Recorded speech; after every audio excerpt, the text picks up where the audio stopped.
Hi, ഞാൻ ആദിഷ്. ഇന്നത്തെ വീഡിയോയിലൂടെ നമ്മൾ ഡിസ്കസ് ചെയ്യാനായിട്ട് പോകുന്നത് ഒരു തേർഡ് പേഴ്സൺ ലൈഫിൽ വന്നു കഴിഞ്ഞാൽ പലരുടെയും റിലേഷൻഷിപ്പ് തകരാറിലാണ്. ഒരുപാട് പേരെന്നെ വിളിച്ചു പറയുന്നു, സാറേ അവളുടെ കൂടെ ഇപ്പോൾ ഒരുത്തനുണ്ട്, ഞാൻ എന്താ ചെയ്യേണ്ടത്? അല്ലെങ്കിൽ അവൻ്റെ കൂടെ ഇപ്പോൾ ഒരുത്തനുണ്ട്, അവനെ കൊണ്ട് ഒരു നിവൃത്തിയില്ല, അവൻ പോകുന്നുമില്ല, എന്നാൽ ഇവളാണെങ്കിൽ അവനെ ഒഴിവാക്കുന്നുമില്ല, രണ്ടുപേരും നല്ല കൂട്ടാ, എനിക്ക് ഭയങ്കര ദേഷ്യം വരുന്നുണ്ട് എന്നൊക്കെ പറയുന്ന പല ആളുകളുണ്ട്. അല്ലെങ്കിൽ കിടന്നിട്ട് ഉറക്കം വരുന്നില്ല, സാറേ സമാധാനം പോയി, അവളോടാണെങ്കിൽ പറഞ്ഞിട്ട് മനസ്സിലാകുന്നില്ല, അല്ലെങ്കിൽ അവനോടാണെങ്കിൽ പറഞ്ഞിട്ട് മനസ്സിലാകുന്നില്ല. എന്തൊരവസ്ഥയാണല്ലേ. ഇങ്ങനെ അനുഭവിക്കുന്ന ഒരു വ്യക്തിയാണ് നിങ്ങളെങ്കിൽ നിങ്ങൾ ഈ വീഡിയോ പൂർണ്ണമായിട്ടും കാണുക. കുറച്ച് ഡീറ്റെയിൽഡ് ആയിട്ടുള്ള വീഡിയോ ആണ്. ഇതിൽ പറയുന്ന കാര്യങ്ങളൊക്കെ ഫോളോ ചെയ്യുക. ഇനി അതല്ല, നിങ്ങളുടെ സുഹൃത്തുക്കൾ ആരെങ്കിലും ഇങ്ങനെ ഒരു സിറ്റുവേഷനിൽ കിടപ്പുണ്ടെങ്കിൽ അവർക്ക് ഈ വീഡിയോ ഒന്ന് ഷെയർ ചെയ്ത് കൊടുക്കുക. ഇപ്പം സമയമില്ലെങ്കിൽ ലൈക്ക് ചെയ്തിടുക, സമയം ഉണ്ടാകുമ്പോൾ വീഡിയോ പൂർണ്ണമായിട്ടും കാണുക. അപ്പോൾ നമുക്ക് തുടങ്ങാം. എല്ലാവർക്കും എൻ്റെ പുതിയ വീഡിയോയിലോട്ട് സ്വാഗതം. ആദ്യം തന്നെ പറയട്ടെ, ഒരാൾ അങ്ങനെ വരുമ്പോൾ ആ വരുന്ന വ്യക്തിയോട് നമുക്ക് ഹെയ്റ്റ് ഉണ്ടാവും, ദേഷ്യമുണ്ടാകും എന്നുള്ളത് ഉറപ്പാണ്. അതവിടെ നിൽക്കട്ടെ. അതിൻ്റെ കൂടെ തന്നെ നമ്മൾ ഇഷ്ടപ്പെടുന്ന, നമ്മൾ സ്നേഹിക്കുന്ന ആ ഒരു വ്യക്തി കൂടി അവർക്ക് സപ്പോർട്ടീവായിട്ട് സംസാരിക്കുകയോ അല്ലെങ്കിൽ അവരെ അവോയ്ഡ് ചെയ്യാതിരിക്കുകയോ ചെയ്യുന്ന സമയത്ത്, സുഹൃത്താണ്, ബെസ്റ്റിയാണ് എന്നൊക്കെ പറയുന്ന സമയത്ത് സ്വാഭാവികമായിട്ട് അവളോട് അല്ലെങ്കിൽ അവനോടും നമുക്ക് എന്തുണ്ടാവും?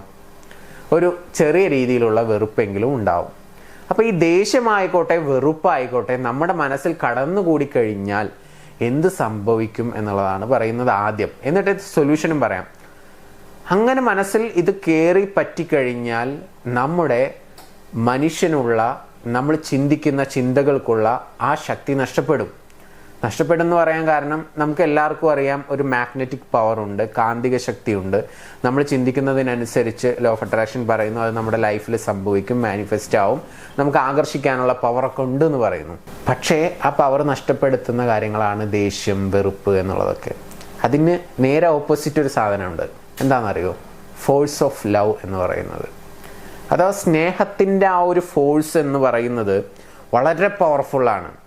അതിന് മാത്രമേ നമ്മൾ ചിന്തിക്കുന്ന കാര്യങ്ങളെ നമ്മളിലോട്ട് വലിച്ചടുപ്പിക്കാനായിട്ട് പറ്റത്തുള്ളൂ. നമ്മുടെ കാന്തിക ശക്തി കിടക്കുന്നത് അതിലാണ്, ഫോഴ്സ് ഓഫ് ലവിലാണ്. എല്ലാറ്റിനോടും പ്രണയം, എല്ലാറ്റിനോടും ഇഷ്ടം, എല്ലാറ്റിനോടും സ്നേഹം. വ്യക്തികളായിക്കോട്ടെ, വസ്തുക്കളായിക്കോട്ടെ, നമ്മൾ കാണുന്നതിനോട് ഇഷ്ടം, നമ്മൾ കേൾക്കുന്നതിനോട് ഇഷ്ടം, നമ്മൾ അനുഭവിക്കുന്നതിനോട് ഇഷ്ടം, എല്ലാറ്റിനോടും ഇഷ്ടം. അങ്ങനെ ആ ഒരു ഫോഴ്സ് ഓഫ് ലവ് നഷ്ടപ്പെടും തേർഡ് പേഴ്സൺ വരുമ്പോൾ.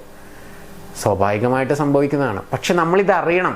നമ്മുടെ മാഗ്നറ്റിക് പവർ നഷ്ടപ്പെട്ട് കഴിഞ്ഞാൽ നമ്മുടെ കയ്യിൽ നിന്ന് പോവും ആ വ്യക്തി. നമ്മൾ ഇഷ്ടപ്പെടുന്ന വ്യക്തി വേറെ ആരെങ്കിലും കൊണ്ടുപോകും. അപ്പോൾ ഞാൻ പറഞ്ഞു വരുന്നത്, നിങ്ങൾക്ക് അവരോട് വെറുപ്പോ ദേഷ്യമോ തോന്നിക്കഴിഞ്ഞാലും അത് ഫോർഗീവ് ചെയ്യാൻ, ക്ഷമിക്കാനുള്ള മനസ്സ് നിങ്ങൾക്ക് വേണം.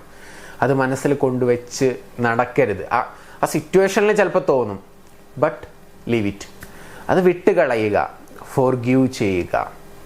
അപ്പോൾ സാറേ അങ്ങനെ ഫോർഗീവ് ചെയ്തുകൊണ്ട് അവർ നമ്മുടെ ലൈഫിലോട്ട് തന്നെ തിരിച്ചു വരുമോ, അല്ലെങ്കിൽ നമ്മളായിട്ട് തന്നെ സെറ്റാവുമോ എന്നൊക്കെ ചോദിക്കുന്ന പല ആളുകളുമുണ്ട്. കുറച്ച് കാര്യങ്ങളും കൂടി പറയാം, അതുകൂടി ഒന്ന് ഫോളോ ചെയ്യാം. നിങ്ങൾ പരസ്പരം റിലേഷൻഷിപ്പിലായിരിക്കുന്ന സമയത്ത് നല്ല നല്ല മൊമെൻറ്റ്സുകൾ ഉണ്ടായിട്ടുണ്ടാവും. അത് നിങ്ങൾക്കും ഉണ്ടായിട്ടുണ്ടാവും, അവർക്കും ഉണ്ടായിട്ടുണ്ടാവും. എന്തായാലും നിങ്ങളുടെ മൊമെൻറ്റ്സ് നിങ്ങൾ ജസ്റ്റ് ഒന്ന് തിങ്ക് ചെയ്യുക. എന്താണ് എൻ്റെ ഹാപ്പിനെസ്, എന്തൊക്കെ നിമിഷങ്ങളായിരുന്നു, ആലോചിക്കുക.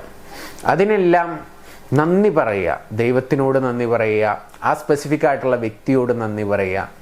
Feel that gratitude. നിങ്ങളുടെ ഹാർട്ട് അങ്ങനെ ആവണം. അപ്പോൾ നിങ്ങളുടെ മാഗ്നറ്റിക് പവർ കൂടിക്കൊണ്ടിരിക്കുകയാണ്, അട്രാക്റ്റ് ചെയ്യാനുള്ള ശക്തി കൂടിക്കൊണ്ടിരിക്കുകയാണ്. എല്ലാറ്റിനോടും ഗ്രേറ്റ്ഫുൾ ആയിട്ടിരിക്കുക. അങ്ങനെയുള്ളൊരു ഹാർട്ട് ഉണ്ടാക്കിയെടുക്കുക. ഇതാണ് രണ്ടാമത്തെ സ്റ്റെപ്പായിട്ട് പറയുന്നത്. അല്ലാതെ പലപ്പോഴും അങ്ങനൊരു സംഭവം സംഭവിക്കുമ്പോഴേക്കും അവർ ചെയ്ത തെറ്റുകളും പരാതികളും മാത്രമായിരിക്കും നമ്മുടെ മനസ്സിലൂടെ റൺ ചെയ്യുന്നത്. അതിന് പകരം അവരിൽ നിന്നും നമുക്ക് കിട്ടിയിട്ടുള്ള സന്തോഷം, ഹാപ്പിനെസ്, നല്ല മൊമെൻറ്റ്സ്, ഇതെല്ലാം ഓർക്കുക, ഇതെല്ലാം മനസ്സിലൂടെ പോകട്ടെ.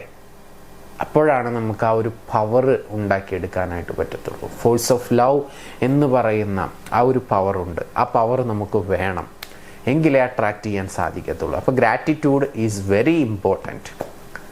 മനസ്സിലായല്ലോ? ഇനി മൂന്നാമത് നിങ്ങൾക്ക് ചെയ്യാൻ പറ്റുന്ന ഏറ്റവും പവർഫുൾ ആയിട്ടുള്ള ഒരു മാർഗം എന്ന് പറയുന്നത് ഇമാജിനേഷനാണ്. ഇമാജിനേഷന് ഭയങ്കര ശക്തിയാണ്. ഈ ഒരു 2 കാര്യങ്ങൾ ശ്രദ്ധിച്ചുകൊണ്ട് നിങ്ങൾ എന്ത് വിഷ്വൽ ചെയ്താലും അത് നിങ്ങളുടെ മനസ്സ് വിശ്വസിച്ചു കഴിഞ്ഞാൽ അത് നിങ്ങളുടെ ജീവിതത്തിൽ സംഭവിക്കും. ഞാൻ പറഞ്ഞതല്ല, ജോസഫ് മർഫി പറഞ്ഞതാ. അപ്പോൾ നിങ്ങൾ എന്ത് ചെയ്യണം എന്ന് വെച്ച് കഴിഞ്ഞാൽ, ഇത്തരം ഒരു മാനസികാവസ്ഥയിൽ ഇരുന്നു കൊണ്ട് വേണം ചെയ്യാൻ. ആരോടും വെറുപ്പില്ല, ദേഷ്യമില്ല, പകയില്ല, എല്ലാറ്റിനോടും ഇഷ്ടം, എല്ലാറ്റിനും നന്ദി. ഈ ഒരു മാനസികാവസ്ഥ കിട്ടിയതിന് ശേഷം നിങ്ങൾ മനസ്സിൽ എന്ത് സങ്കല്പിച്ചോ അത് മാക്സിമം ഫീലോട് കൂടി ചെയ്തോ അത് ജീവിതത്തിൽ സംഭവിച്ചിരിക്കും. അപ്പോൾ എന്താ നിങ്ങൾ മനസ്സിൽ കാണേണ്ടത്? നിങ്ങളും ആ സ്പെസിഫിക് ആയിട്ടുള്ള വ്യക്തിയും, തേർഡ് പേഴ്സൺ അവിടെ കാണണ്ട കേട്ടോ.